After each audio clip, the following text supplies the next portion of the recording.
బోచుపల్లి నిజాంపేట్ పరిధిలో ప్రజల భద్రతే లక్ష్యంగా ట్రాఫిక్ ఎస్ఐ సత్యానందం మరోసారి ఆదర్శంగా నిలిచారు. నిజాంపేట్ సమీపంలో చాలా రోజులుగా ట్రాఫిక్ తీవ్రంగా ఉండటాన్ని స్వయంగా గమనించిన ఎస్ఐ సత్యానందం సమస్యను పక్కన పెట్టకుండా పరిష్కారానికి ముందుకొచ్చారు. రోడ్డుపై ఏర్పడిన గుంతలే ట్రాఫిక్ కు ప్రధాన కారణమని గుర్తించిన ఆయన అధికారిక ప్రక్రియలకే పరిమితం కాకుండా తన సొంత నిధులతోనే గుంతలను బూర్జించి వాహనదారులకు సులభమైన ప్రయాణ మార్గాన్ని కల్పించారు.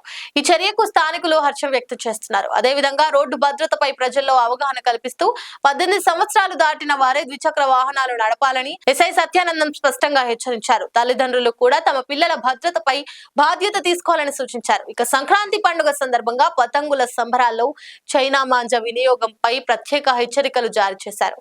సెట్ టైంలో చైనా మాంజా రోడ్లపైకి వచ్చి ప్రాణాపాయం కలిగించే అవకాశం ఉన్నందున పౌరులు అప్రమత్తంగా ఉండాలని, చైనా మాంజా పూర్తిగా నిషేధమని స్పష్టం చేశారు.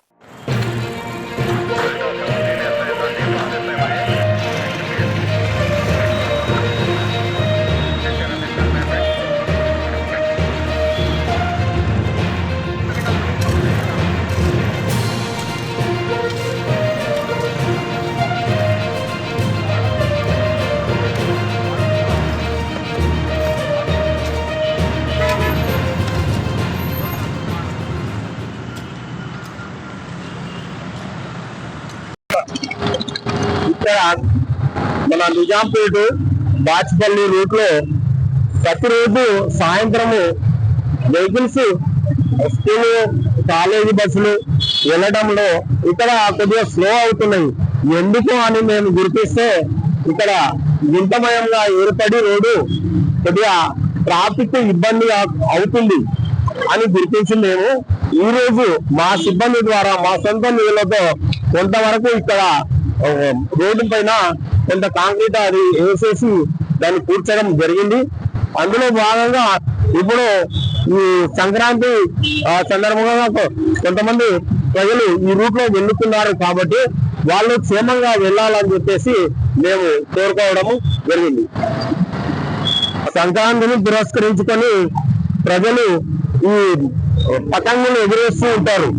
దాంట్లో చైనా మాంజా వాడుతూ ఉంటారు.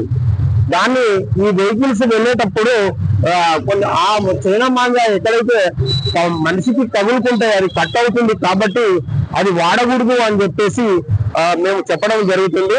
అది పబ్లిక్ లో కొంతవరకు అవగాహన రావాలని చెప్పేసి ఈ సందర్భంగా మేము చెప్పడం జరుగుతుంది. కొంతమంది చిన్నపిల్లలు కూడా బండి నడిపిస్తూ ఉంటారు. వాళ్ళకి తెలియదు. 18 ఏళ్ళ నిండిన తర్వాత వాళ్ళకి లైసెన్స్ తీసుకోవడము వాళ్ళకి తెలియదు కాబట్టి తల్లిదండ్రులు వాళ్ళకు చెప్పి ఆ లైసెన్స్ ఏదైతే ఉందో వాళ్ళకు ఇప్పించి వాళ్ళకు సరైన పద్ధతులు నేర్పించి బండ్లు నడపాలి అని చెప్పేసి అవగాహన కల్పించాలని తల్లిదండ్రులకు కూడా మేము విజ్ఞాపన చేస్తున్నాం. లైక్ చేయండి, షేర్ చేయండి, సబ్స్క్రైబ్ చేయండి. మరిన్ని వీడియోల కోసం బెల్ సింబల్ పై క్లిక్ చేయండి.